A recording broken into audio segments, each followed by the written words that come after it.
L'État, on ne l'attaque pas, on ne le bouge pas. L'État, c'est le sommet. Au-dessus de l'État, il n'y a rien. Lorsque M. Tshisekedi ne maîtrise pas la notion de l'État, voilà que nous sommes en train d'assister des choses auxquelles lui pense que c'est de la blague. L'État, ce n'est pas la 10e rue où on pouvait s'aventurer à faire ceci ou cela. L'État, c'est l'État. Il a ses mécanismes et ses moyens de fonctionnement qui requièrent de l'intelligence, de l'anticipation, de la sagesse dans les chefs de celui qui l'engage. Comment voulez-vous que la partie Est soit sécurisée dès lors que nous n'avons pas une politique claire en matière de défense et de sécurité? Dès lors que nous n'avons pas, le régime Tshisekedi jusqu'aujourd'hui n'a investi rien, ni dans l'armée, ni dans la police. Comment voulez-vous que l'on puisse faire face à des nations autour de nous qui, d'ailleurs, sont en train de faire des efforts dans ce domaine? Je voudrais aller plus loin. Si c'est le Rwanda lui-même qui se décide alors de dire, voilà, je ne vous fais pas la guerre à couvert, je vous déclare la guerre. Donc nous allons fuir ces pays, n'est-ce pas? Nous allons donc fuir ces pays. Nous irons faire nos marches de soutien au FARDC en dehors de ces pays. Moi, je pense qu'au lieu de faire des marches de soutien au FARDC, nos FARDC n'ont pas besoin de soutien des civils. Surtout pas dans les réseaux sociaux, à travers des tweets, à travers des messages. C'est une aliénation de tout un peuple. En lieu et place de faire des marches de soutien au FARDC, en lieu et place de marcher contre l'ambassade du Rwanda, je crois que le peuple congolais aurait bien décidé de marcher contre Tshisekedi et son gouvernement pour exiger des actions plus concrètes afin de sécuriser la partie Est. Le peuple congolais aurait plutôt marché pour dire à Tshisekedi qu'il devait être le plus ferme possible parce qu'il est chef de l'État, il est commandant suprême des forces armées, c'est lui qui devait donner les tons. A contrario, on voit un chef de l'État qui pense que le pays va bien. Quand on dit que le bilan est largement négatif, ça voudrait dire ce que ça voudrait dire. Évalué en termes de pourcentage, ça voudrait dire quoi? Il a lamentablement échoué, c'est tout ce que nous retenons. Parce qu'ici, vous me demandez d'aller dans des détails, je vais vous prendre toute 1 heure ou 2 heures de temps ici à vous expliquer secteur par secteur. Parce qu'il arrive de voir que dans ces pays, on est habitué à la manipulation. C'est ce que j'ai dénoncé ici, le mensonge et la manipulation. Parce qu'on a construit une école à gauche, on a construit une route de 100 km à droite et on dit que le bilan est positif. Non, le bilan d'un régime doit être global. Il doit intégrer tous les aspects de la vie. Un régime, lorsqu'il travaille dès le début, d'ailleurs, je vous ai dit ce que je ne vous ai pas dit. La vision, c'est quoi? Quand on dit que quelqu'un a une vision politique, ça voudrait dire qu'il connaît le problème de son pays, il envisage des solutions qu'il compte y apporter, et quand on met le problème et les solutions sur la balance, c'est ce qu'on appelle vision politique.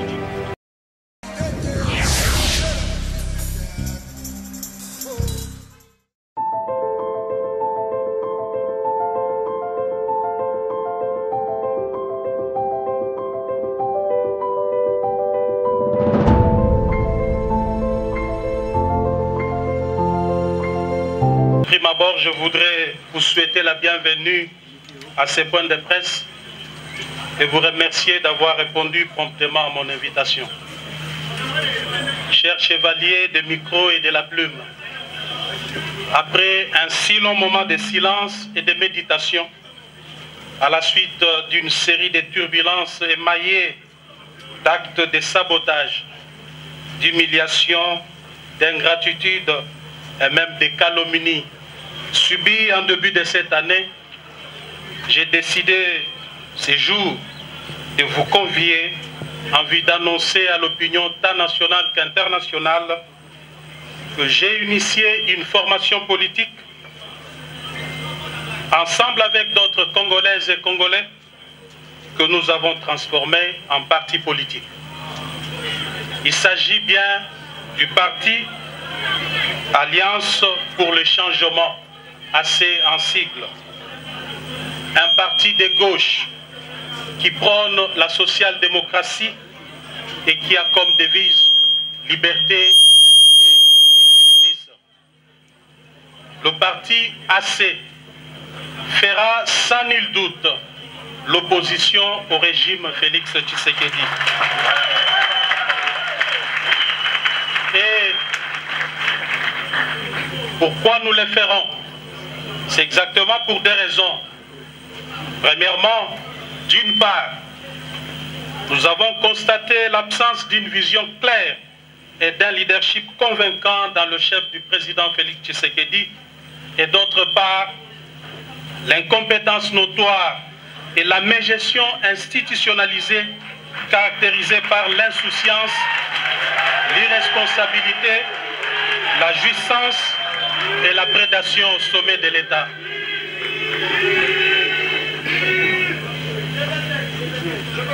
Deuxièmement,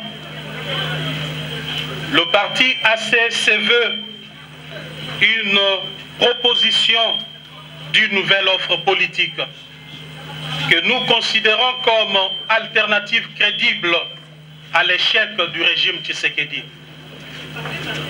Mesdames et messieurs, s'agissant de l'absence d'une vision claire et d'un leadership convaincant dans le chef du président Félix Tshisekedi, il est important de rappeler qu'en tant qu'acteurs, nous avons cru, comme beaucoup d'entre vous, que le parti de la gauche congolaise, fondé au prix de tant d'efforts et d'abnégation, sous la conduite du redoutable Étienne Tshisekedi Wamulumba, d'heureuse mémoire, et dont nous sommes incontestablement l'héritier idéologique, tiendrait son rôle d'opérer le changement profond en vue de bâtir un État pour sortir le peuple congolais de l'extrême pauvreté.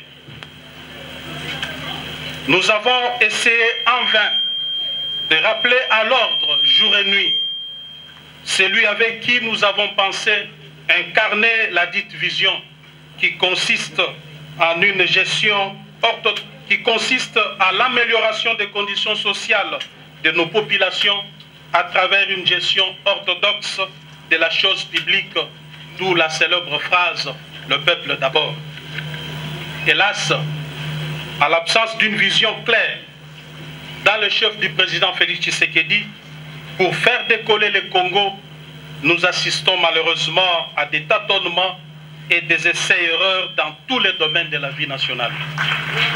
Aucun projet concret n'a été finalisé alors que les caisses de l'État saignent jour et nuit, en contradiction des principes sacro-saints et inviolables qui caractérisaient notre orientation politique en matière de gestion de la chose publique, dont le socle est la bonne gouvernance et la redevabilité. Les promesses irréalisables sont considérées désormais comme mode de gestion. Le mensonge, la manipulation comme vision de gouvernance, les détournements des deniers publics et la corruption comme mode d'exécution de projets. Tous les échecs constatés sont la faute des autres. Une véritable fuite en avant et un mensonge d'État. Le Parlement de la République, temple de la démocratie, est désacralisé et devient le lieu à travers lequel le peuple assiste, contre sa volonté, à des scènes de règlement des comptes, des traitements de sujets sans pertinence aucune et celle des théâtres de clowns politiques. Près de 4 ans plus tard, le système Tshisekedi est incapable de mobiliser les recettes à la dimension du Grand Congo et à l'immensité de ses ressources et richesses.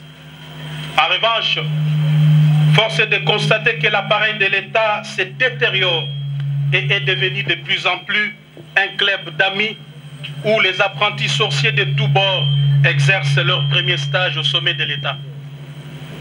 Le peuple congolais fait au quotidien face à la montée vertigineuse des prix des denrées de première nécessité qui ont atteint leur instabilité sans précédent, alors que le gouvernement publie des statistiques de fois erronées et manipulée, vantée jour et nuit, ne reflétant aucune réalité des terrains.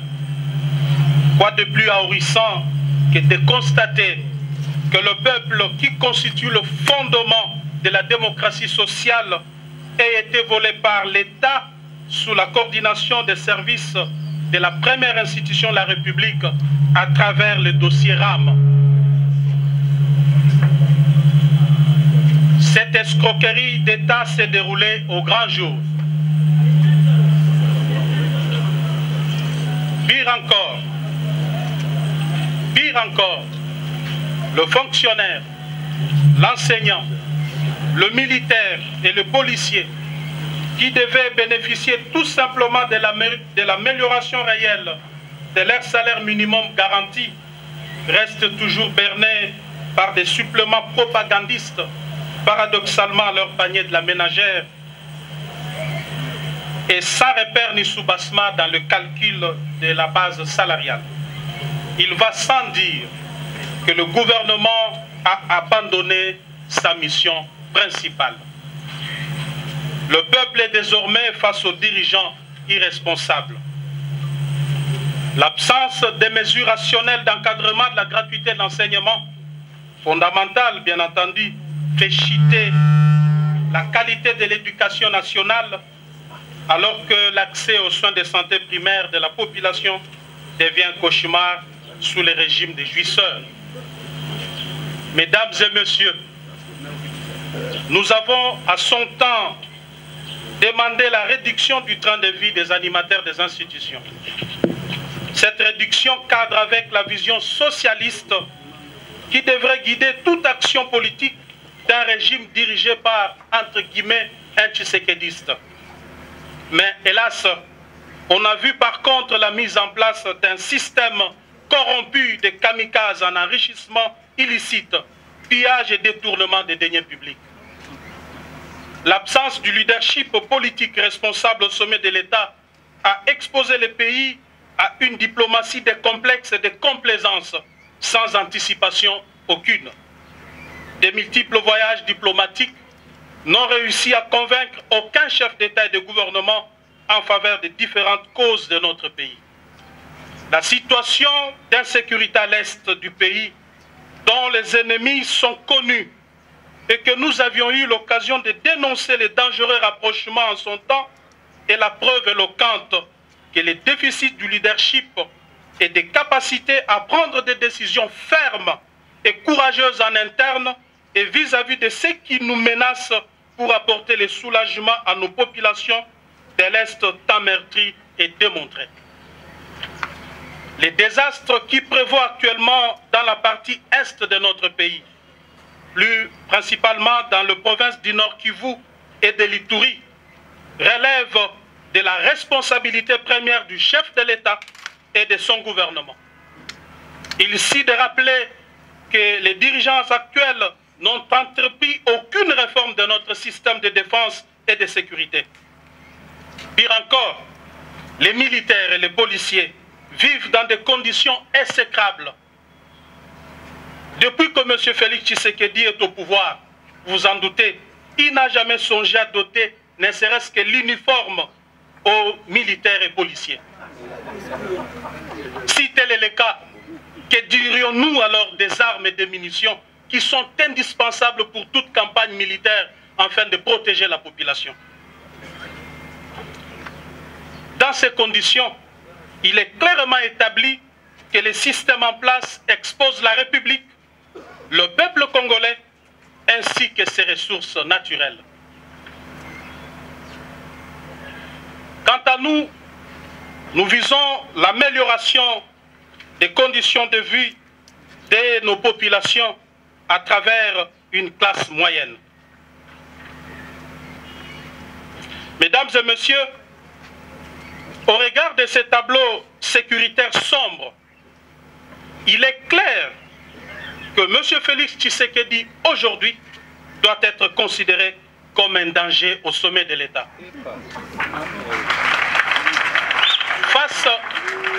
Face à ces chaos de gestion et des situations de non-État, une nouvelle offre politique s'impose à tout point de vue.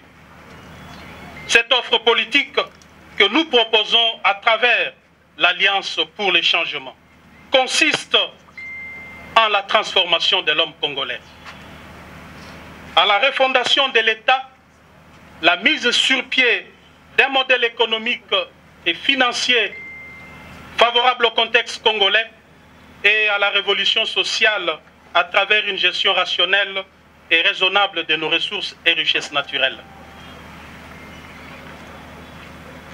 L'Alliance pour le changement vise l'amélioration des conditions de vie des populations congolaises à travers la création d'une classe moyenne. En cela, elle se veut le champion de la pratique de l'équité, de la justice et du droit, de la protection et la sécurité sociale, ainsi que de la quête permanente du bonheur partagé, en réalisant un équilibre intelligent entre l'État, le patronat et les salariés, en mettant en œuvre des mécanismes nouveaux de redistribution équitable des richesses du pays et de contrôle des finances publiques, tout en luttant contre la corruption, l'impunité, les tribalismes, les trafics d'influence, le clientélisme, les népotismes et les laxismes béats dans la gestion de la chose publique. Nous disons bref, les antivaleurs qui caractérisent le système Tshisekedi actuellement. Nous envisageons donc imposer demain l'ordre et la discipline dans ces pays. Aussi, l'Alliance pour le changement s'attellera à moderniser les méthodes de renseignement et de défense nationale pour faire face à la montée de l'insécurité dans la partie est de la République et à travers tout le territoire national, à former des unités d'élite et à renforcer la formation de jeunes aux valeurs citoyennes et au service national obligatoire, à réformer les systèmes de l'éducation et des institutions publiques sociales, à propulser l'agriculture, la pêche et l'élevage pour renforcer notre capacité d'autosuffisance alimentaire, à construire et à réhabiliter les infrastructures sociales de base, à promouvoir l'entrepreneuriat local en vue de booster l'émergence des petites et moyennes entreprises pour mener le pays vers l'industrialisation, à promouvoir le tourisme et l'art, à engager une diplomatie pragmatique de puissance et d'action, à réformer radicalement la justice et l'administration publique. Mesdames et messieurs, voilà en gros en quoi consiste notre vision. Néanmoins,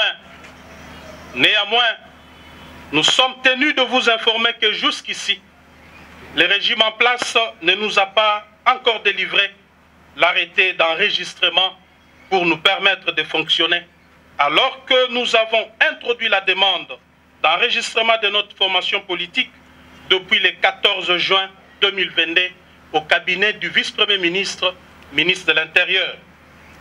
Il faut souligner qu'après examen du dossier, ces services l'ont déclaré conforme à la loi numéro 04/002 du 15 mars 2004, portant organisation et fonctionnement des partis politiques, et c'est depuis le 15 juin 2022, date à laquelle le récépissé de conformité nous a été délivré par les 10 services. Sur ces refus d'enregistrer notre parti, nous avons décidé de fonctionner désormais conformément aux dispositions pertinentes de l'article 14 de la loi sus-évoquée. Je cite: « Si, à l'expiration du délai de 30 jours, ouvrable après le dépôt, les ministres est en défaut de décider, le parti politique est considéré comme enregistré. Les ministres est tenu de lui délivrer un arrêté d'enregistrement dans les délais de 15 jours. À défaut, les récépissé du dépôt tient lieu d'enregistrement. » Fin de citation.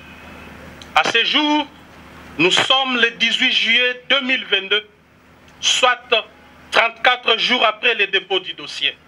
Le parti est donc d'office fonctionnel au regard de la loi sus-évoquée. Mesdames et messieurs de la presse, L'organisation des élections périodiques, démocratiques, libres et transparentes est un gage d'une véritable démocratie car elle respire avec des élections périodiques.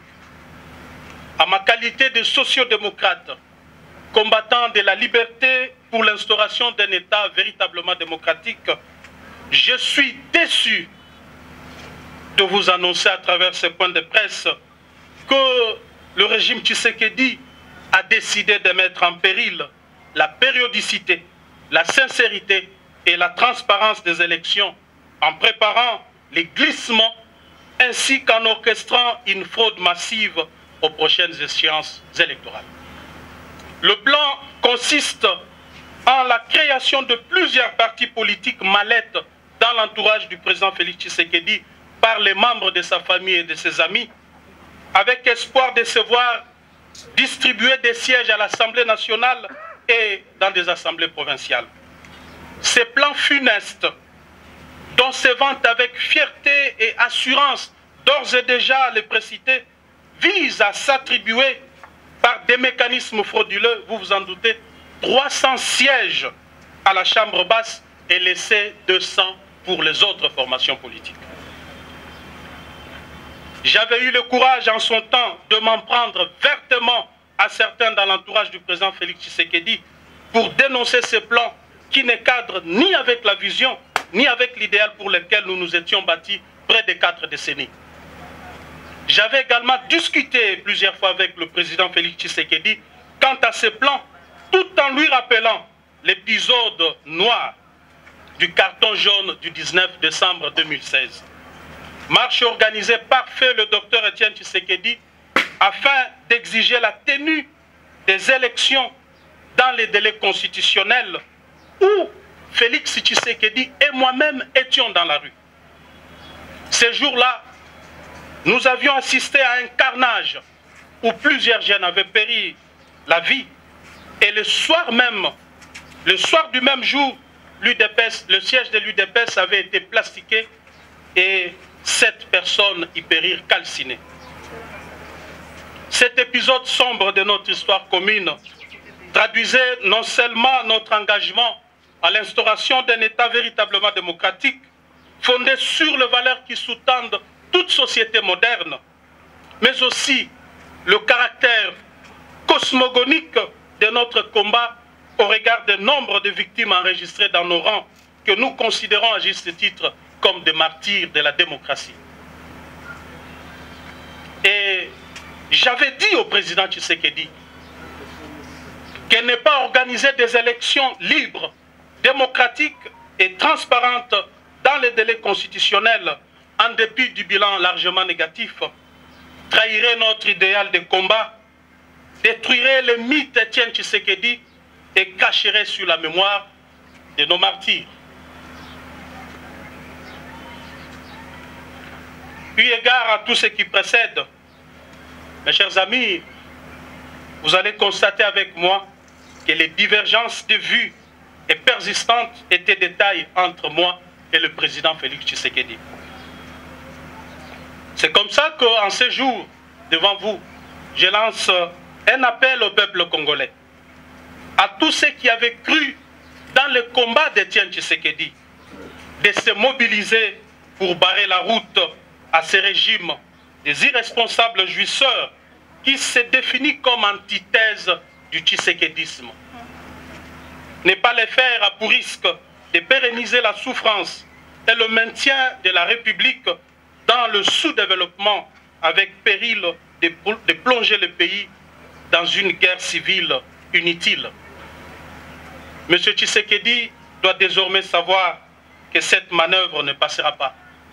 Et je m'engage personnellement à affronter aux côtés du peuple cette machination. Parce que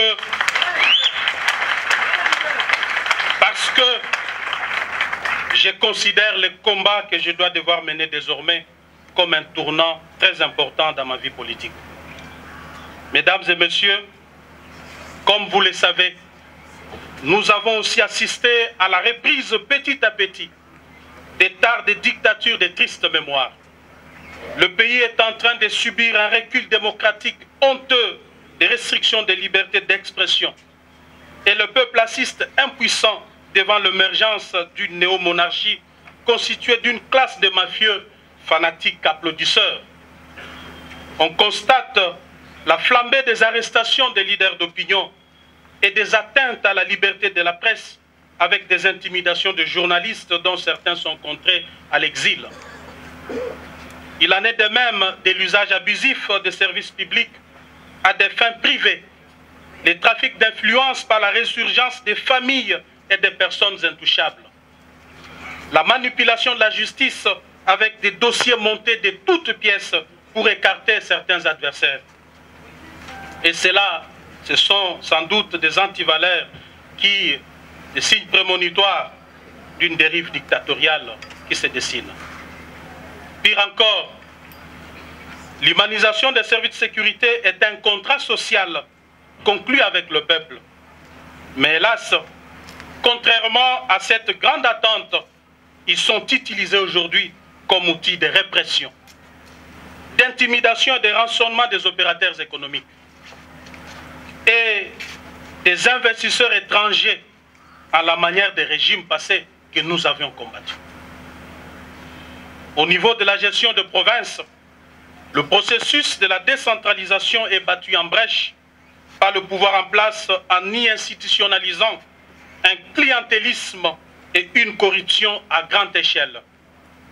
Les institutions provinciales sont devenues ingérables et le développement local est impossible à atteindre avec les méthodes du régime Tshisekedi qui a converti les gouverneurs de province en filles et garçons de course, obligés de ramener des espèces sonnantes et trébuchantes à Kinshasa.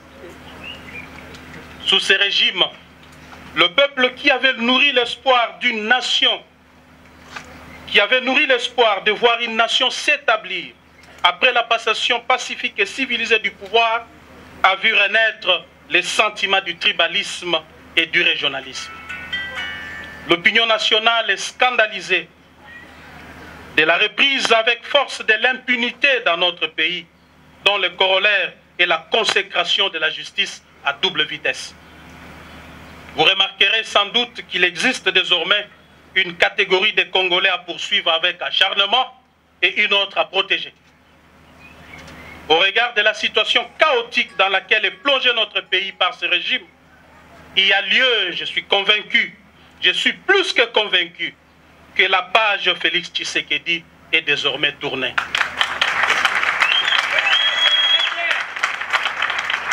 Quant à nous, notre responsabilité première sera celle de mobiliser le peuple souverain en vue de mettre fin à cette prédation qui s'est installée dans les institutions du pays. Il est temps de sauver le bateau Congo avant qu'il ne chavire complètement avec son commandant de bord qui les fait naviguer sans boussole ni repère.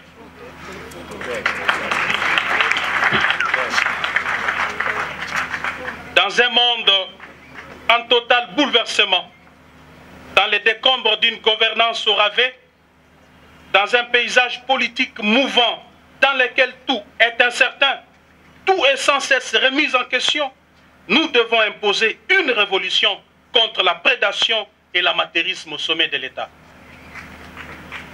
Une révolution pacifique, démocratique, mais une révolution, celle du bon sens, car si le peuple n'arrête pas cette prédation, elle ne s'arrêtera pas et l'hécatombe s'abattra sur le Congo. Parce que rien ne va de soi, que tout relève de l'anticipation et de la volonté, du travail et de l'ardeur. L'avenir n'est pas ce qui va arriver, mais ce que nous allons faire ensemble. Pour terminer, nous voudrions préciser que nous ne réglons de compte à personne et nous ne comptons mener une guerre à personne.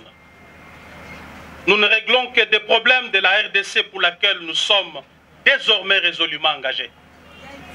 J'ai saisi d'ailleurs cette occasion pour remercier de tout cœur ceux qui m'ont soutenu pendant le moment de tumulte et d'agression injuste que j'ai subi.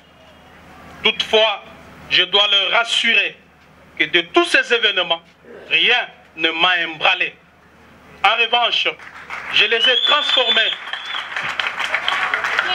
En revanche, je les ai transformés en énergie nécessaire qui m'aidera à faire face à l'adversité dans le nouveau combat que je suis appelé à mener désormais aux côtés du peuple congolais au sein du parti Alliance pour le changement.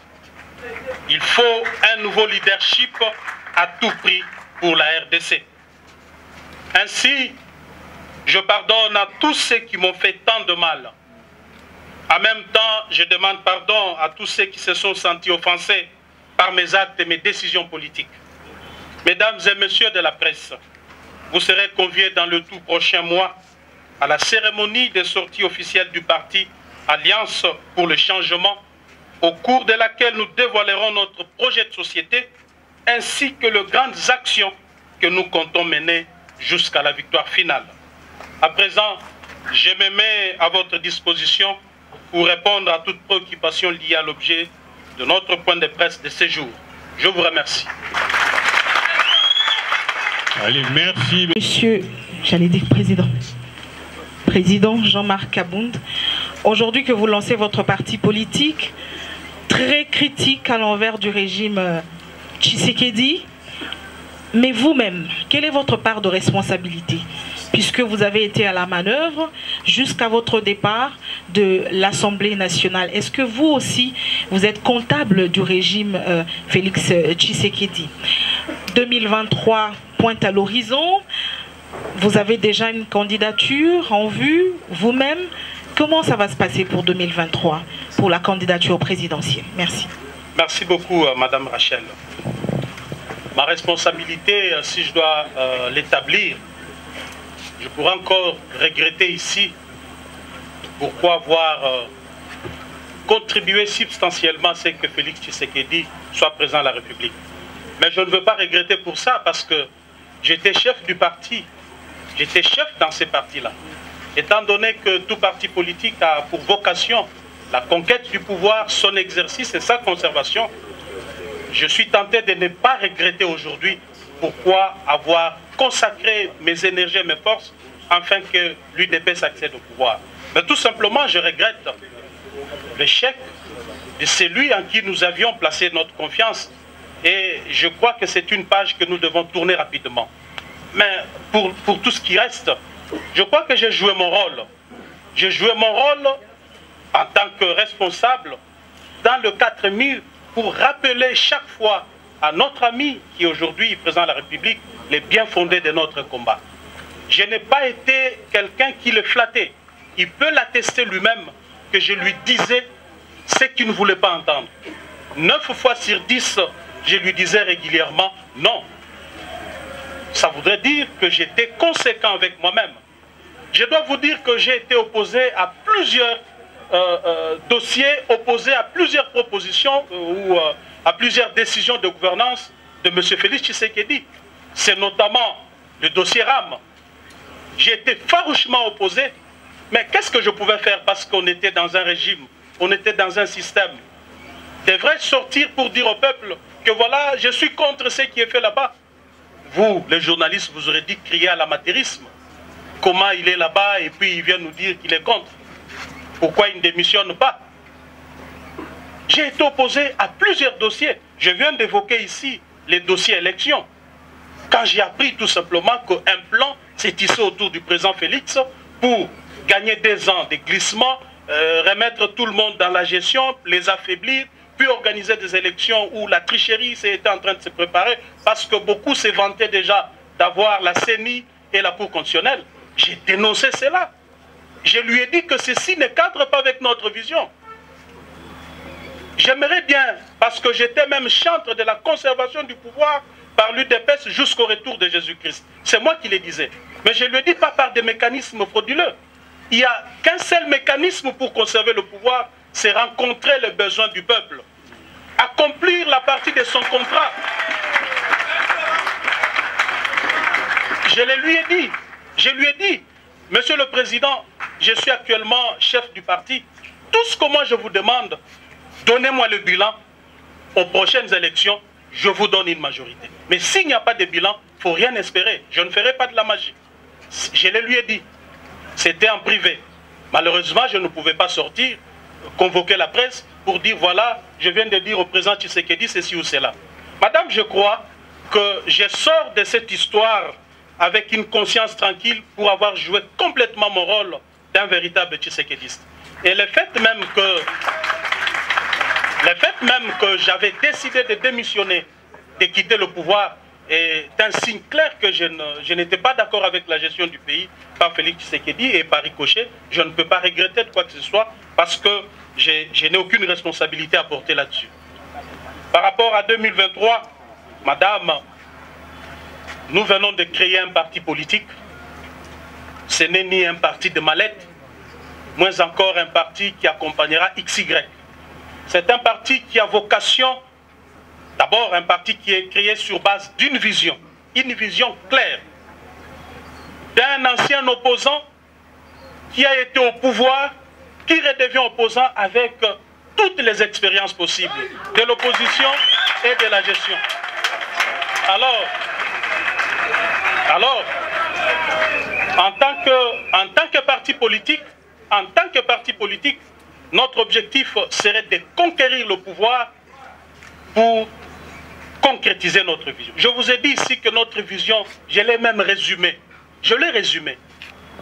Elle consiste en quoi? La réformation de l'homme congolais. Hein? La refondation de l'État. Nous considérons l'État comme la superstructure sans laquelle aucune société moderne ne peut être battue. Sinon, vous allez vivre dans une jungle comme on est en train de le vivre.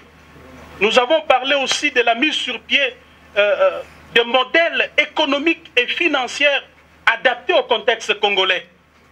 Et enfin, nous parlons de la révolution du social des Congolais. Vous allez voir que le social du Congolais, que beaucoup de politiciens, des candidats présidents vont vous brandir demain dans leur campagne pour dire voilà, nous allons construire des routes, nous allons construire des hôpitaux, nous l'avons relégué à la fin. Parce que nous estimons, dans l'Alliance pour le changement, que la priorité des priorités, le vrai problème dans ce pays, c'est d'abord l'homme congolais, mais ensuite l'absence de l'État comme superstructure sur laquelle doit être bâtie toute vision, tout projet de société. Sans un État, rien ne peut être fait. Donc l'État que moi je suis en train de viser ici, c'est le Léviathan. L'État, c'est la force qui écrase tout. L'État, on ne l'affronte pas. L'État, on ne le défie pas. L'État n'a peur de personne. C'est la force. L'État couvre tout le monde. Les chefs de l'État, sa famille biologique, ses amis sont tenus par l'État. Il n'y a personne qui peut se substituer à la place de l'État ou être au-dessus de l'État. C'est ça notre vision. Nous estimons que demain, nous allons imposer cela. Et l'État, parce que vous le savez bien, c'est une fiction juridique. Il n'existe pas matériellement, à la différence de la nation qui est un groupe d'individus qui se reconnaît à travers une histoire, une culture et autres. Mais l'État, lui, il est invisible parce que c'est une fiction. Mais il existe matériellement à travers des instruments de puissance. Et ces instruments de puissance, nous les avons classés en 6. C'est l'armée, la police, les services de sécurité, la justice, l'administration et les relations étrangères. Voilà ce que nous pensons, madame. Avec cette vision, avec ces projets, nous ne comptons pas accompagner quelqu'un. Nous allons nous battre en 2023 pour la conquête du pouvoir au sommet jusqu'en bas. Élu Premier ministre, ou 2 fois nommé par Mobutu. Mobutu qui concentrait tout le pouvoir entre ses mains. L'armée, les services de renseignement, la justice. Mais M. Tshisekedi, à partir de chez lui, à la 10e rue, était capable de lancer un message, de dire demain, tout celui qui a pris un bien de l'État, qu'il vienne le remettre. Et on a vu comment les frères à Mobutu, les Ngwandi, avaient peur de ces messieurs qui n'avaient pas tout le contrôle du pouvoir. Mais comment ça fait-il que l'UDPS maintenant accède au pouvoir? Il a tous les instruments de puissance entre ses mains. Mais nous sommes incapables d'assurer ne serait-ce que la circulation routière. Nous sommes incapables juste de mettre la propriété sur la voie publique, juste curer les caniveaux. Il ne m'avait pas répondu. Il ne m'avait pas répondu. Alors, que voulez-vous que l'on fasse? Tout simplement, nous allons constater avec le peuple que le monsieur a lamentablement échoué et qu'aux prochaines élections, il soit mis hors d'état de nuire. Eh oui, eh oui, eh oui. À présent, nous allons inviter Paul Matendo de la radio Okapi pour sa question. Merci beaucoup, honorable Jean-Marc Kaboun, bonjour. Bonjour, merci. Quelle lecture faites-vous de la situation sécuritaire à l'est du pays et de toutes les négociations que mène le gouvernement à Nairobi et à Luanda? Quelle est votre lecture personnelle? Merci. Merci beaucoup, cher ami Paul Matendo. Merci pour cette question. Cher chevalier de la plume, la question de l'insécurité dans la partie est de notre pays traduit de manière claire l'incapacité de M. Tshisekedi à imposer la paix, la sécurité, voire même l'ordre et la discipline dans ces pays. J'ai vu malheureusement, quand le M23 a pris Bunagana, donc quand le feuilleton M23 commençait, les manipulateurs de ce pouvoir montaient des messages dans des laboratoires, des services, pour dire voilà, il faut être patriote, le pays est agressé, allons faire ceci contre le Rwanda, faisons cela contre le Rwanda. J'ai vu même de jeunes gens marcher contre, faire un sit-in devant l'ambassade du Rwanda. Et beaucoup se sont posés des questions. Mais pourquoi l'honorable Kabound n'a même pas fait un tweet? Il n'en a pas même évoqué. Je n'ai pas parlé. Parce que je considère que ce qui se passe, on est en train de manipuler l'opinion et le peuple. Ici, il est question d'un État. Je vous ai dit ici qu'un État, c'est ça notre incarnation. Donc l'État est là. L'État, on ne l'attaque pas, on ne le bouge pas. L'État, c'est le sommet. Au-dessus de l'État, il n'y a rien. Lorsque M. Tshisekedi ne maîtrise pas la notion de l'État, voilà que nous sommes en train d'assister des choses auxquelles lui pense que c'est de la blague. L'État, ce n'est pas la 10e rue où on pouvait s'aventurer à faire ceci ou cela. L'État, c'est l'État. Il a ses mécanismes et ses moyens de fonctionnement qui requièrent de l'intelligence, de l'anticipation, de la sagesse dans les chefs de celui qui l'engage. Comment voulez-vous que la partie Est soit sécurisée dès lors que nous n'avons pas une politique claire en matière de défense et de sécurité? Dès lors que nous n'avons pas, le régime Tshisekedi jusqu'à aujourd'hui n'a investi rien, ni dans l'armée, ni dans la police. Comment voulez-vous que l'on puisse faire face à des nations autour de nous qui, d'ailleurs, sont en train de faire des efforts dans ce domaine? Donc aujourd'hui, le peuple congolais, plus particulièrement dans la partie Est, est sacrifié du fait que Félix Tshisekedi n'est pas en mesure d'imposer la paix dans cette contrée. On voudrait dire que le Rwanda agresse le Congo à travers le M23. C'est bon bien. C'est bon bien parce que la scène internationale, elle est ce qu'elle est. Ne pensez pas que nos voisins, tels qu'ils nous entourent là, ce sont nos amis. Ils sont en même temps amis, ils sont en même temps ennemis. C'est ça les relations internationales. Les pays sont des acteurs sur cette scène. Ils n'ont pas d'amis, ils n'ont pas d'ennemis. Ce sont de monstres froids. Alors, on a 9 voisins, on a 9 amis et 9 ennemis en même temps. Aujourd'hui, nous parlons du Rwanda. Mais demain, ça peut être Brazzaville. Pour mine de rien, il y a une histoire et il nous déclare la guerre. Demain, ça pourrait être l'Angola. Pour un petit accrochage, l'Angola se décide. Il nous déclare la guerre. Qu'est-ce sera le Congo? Qu'est-ce sera son peuple?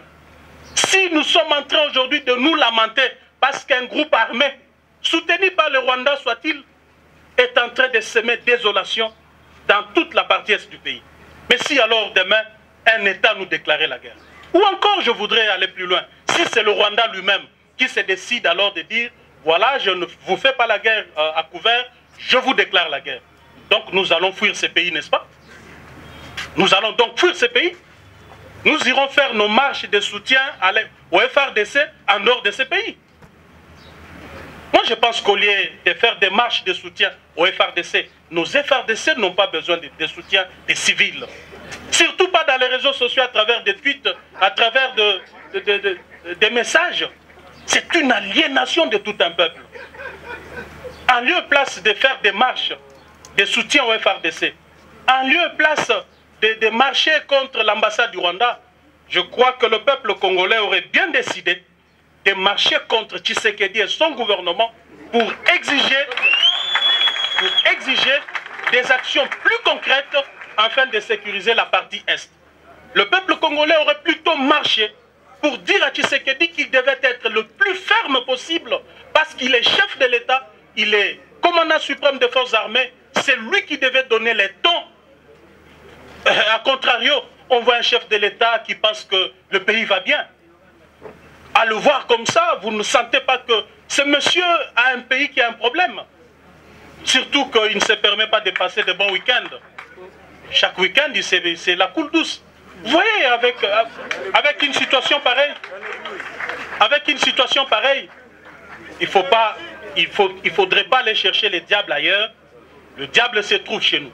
Je dois vous dire que ces pays, en fait, vit la théorie de l'éléphant dans la pièce.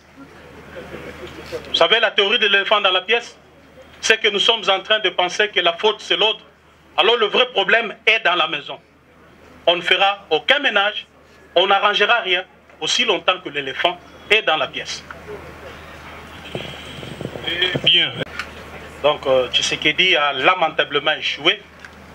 Et quand on dit que le bilan est largement négatif, ça voudrait dire ce que ça voudrait dire. Évalué en termes de pourcentage, ça voudrait dire quoi? Il a lamentablement échoué, c'est tout ce que nous retenons. Parce qu'ici, vous me demandez dans des détails, je vais vous prendre toute 1 heure ou 2 heures du temps ici à vous expliquer secteur par secteur.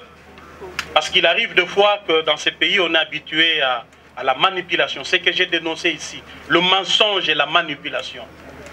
On résume le bilan de tout un régime par des histoires fades. Parce qu'on a construit une école à gauche, on a construit une route de 100 km à droite et on dit que le bilan est positif. Non, le bilan d'un régime doit être global. Il doit intégrer tous les aspects de la vie.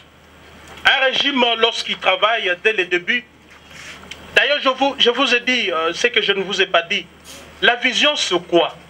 Quand on dit que quelqu'un a une vision politique, ça voudrait dire qu'il connaît le problème de son pays, il envisage des solutions qu'il compte y apporter, et quand on met le problème et les solutions sur la balance, c'est ce qu'on appelle vision politique. Donc, quand on connaît bien son pays, on peut se dire aujourd'hui qu'avant d'accéder au pouvoir, j'ai trouvé mon peuple avec un taux d'accès à l'eau à tel pourcentage. J'ai trouvé mon peuple avec l'accès à l'électricité à tel pourcentage.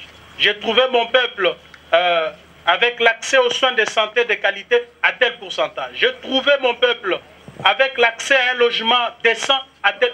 Tout ça, ça fait partie de la globalité de la vie dans une nation.